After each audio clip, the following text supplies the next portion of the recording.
ചെന്നൈ കലാക്ഷേത്രത്തിലെ ലൈംഗിക അതിക്രമ ആരോപണങ്ങളിൽ assistant professor ഹരിപത്മൻ നിരപരാധിയാണെന്ന ചില വിദ്യാർത്ഥികൾ ലൈംഗിക അതിക്രമ ആരോപണങ്ങൾ കെട്ടിച്ചമച്ചതാണെന്നും ഹരിപത്മന്റെ വളർച്ചയിൽ അസൂയപ്പെട്ട സഹപ്രവർത്തകർ ഇദ്ദേഹത്തിനെതിരെ ഗൂഢാലോചന നടത്തിയതാണെന്നും വിദ്യാർത്ഥികൾ ആരോപിക്കുന്നു. പരാതി നൽകിയ വിദ്യാർത്ഥിയുടെ മൊഴികളിൽ വൈരുദ്ധ്യമുണ്ടെന്ന് ചൂണ്ടിക്കാട്ടി ഹരിപത്മനും രംഗത്ത് വന്നു. സ്ത്രീത്വത്തെ അപമാനിക്കൽ, വധഭീഷണി ഉൾപ്പെടെ സ്ത്രീകൾക്കെതിരായ അതിക്രമം തടയൽ നിയമത്തിലെ 3 വകുപ്പുകൾ പ്രകാരമാണ് ഹരിപത്മനെതിരെ കേസെടുത്തിരിക്കുന്നത്.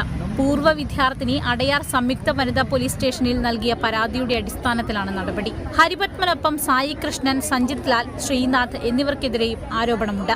കലാപരിശീലന സമയത്തും മറ്റും വിദ്യാർത്ഥികളെ ശാരീരികമായും മാനസികമായും പീഡിപ്പിച്ചതായാണ് ആരോപണം. എന്നാൽ ആരോപണം കെട്ടിച്ചമച്ചതാണെന്നും ഹരിപത്മന്റെ വളർച്ചയിൽ അസൂയുള്ള സഹപ്രവർത്തകരാണ് ഇതിന് പിന്നിലെന്നും ചില വിദ്യാർത്ഥികൾ ആരോപിക്കുന്നു. അത് ഇന്ദു ടീച്ചറുണ്ട്, നിർമ്മല ടീച്ചറുണ്ട്, നന്ദിനി ടീച്ചറുണ്ട്. അതിന് പിന്നിലുള്ള കാരണം പ്രൊഫഷണൽ ജലസിയാണ്.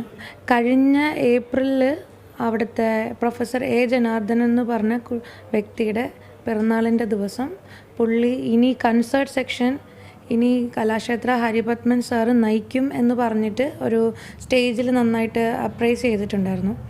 അതിനുശേഷമാണ് ഹരിപത്മൻ സാറിന് ഇങ്ങനെ ഓരോരോ പ്രശ്നങ്ങളിലേക്ക് നയിക്കാനുള്ള ഗൂഢാലോചനകളും കാര്യങ്ങളൊക്കെ ഉണ്ടായത്.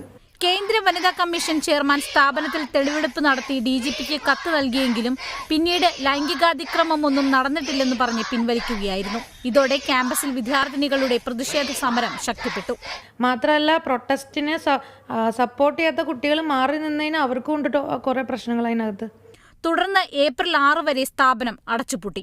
സാറിൻ്റെ കൂടെയുള്ളൊരു പെൺകുട്ടി ഇന്ന് ഒരുപാട് ഹരാസ് ചെയ്യപ്പെടുന്നുണ്ട് കലാക്ഷേത്രയുടെ അകത്ത് തന്നെ. ഡിസംബർ 23-ാം തീയതി പഴയ ഡയറക്ടർ ഉണ്ട്, ലീല സാംസൺ എന്ന് പറഞ്ഞൊരു വ്യക്തിയുണ്ട്. അപ്പോൾ പുള്ളിക്കാരത്തെ ഒരു ഫേസ്ബുക്ക് പോസ്റ്റില് ഞങ്ങൾ ഈ പറഞ്ഞിരിക്കുന്ന സാറുടെ പേര് വെച്ചിട്ട് ഒരു ഫേസ്ബുക്ക് പോസ്റ്റ് ഇട്ടിട്ടുണ്ടായിരുന്നു. സാറിനെ കുറ്റപ്പെടുത്തിക്കൊണ്ടൊരു ഫേസ്ബുക്ക് പോസ്റ്റ് ഇട്ടിട്ടുണ്ടായിരുന്നു. 24-ാം തീയതി സാറുടെ പേരോട് ചേർത്ത് എന്റെ പേര് താഴെ മെൻഷൻ ചെയ്തു. മിസ്ട്രസ് ഓഫ് ഹരിപത്മൻ ആണ്, മെനി വിക്ടിംസ് ആർ ദെയർ എന്ന് പറഞ്ഞിട്ട് എന്റെ പേര് മെൻഷൻ ചെയ്തിട്ട് പോസ്റ്റ് ഇട്ടു. 2 ദിവസത്തേക്ക് മാത്രമേ ഉണ്ടായിരുന്നുള്ളൂ ഫേസ്ബുക്കിൽ ആ പോസ്റ്റ്. അപ്പൊ അതിനുശേഷമാണ് കലാക്ഷേത്രത്തിൽ ഇത്രയും കൂടുതൽ റൂമേഴ്സ് വരാൻ വേണ്ടി തുടങ്ങിയത്.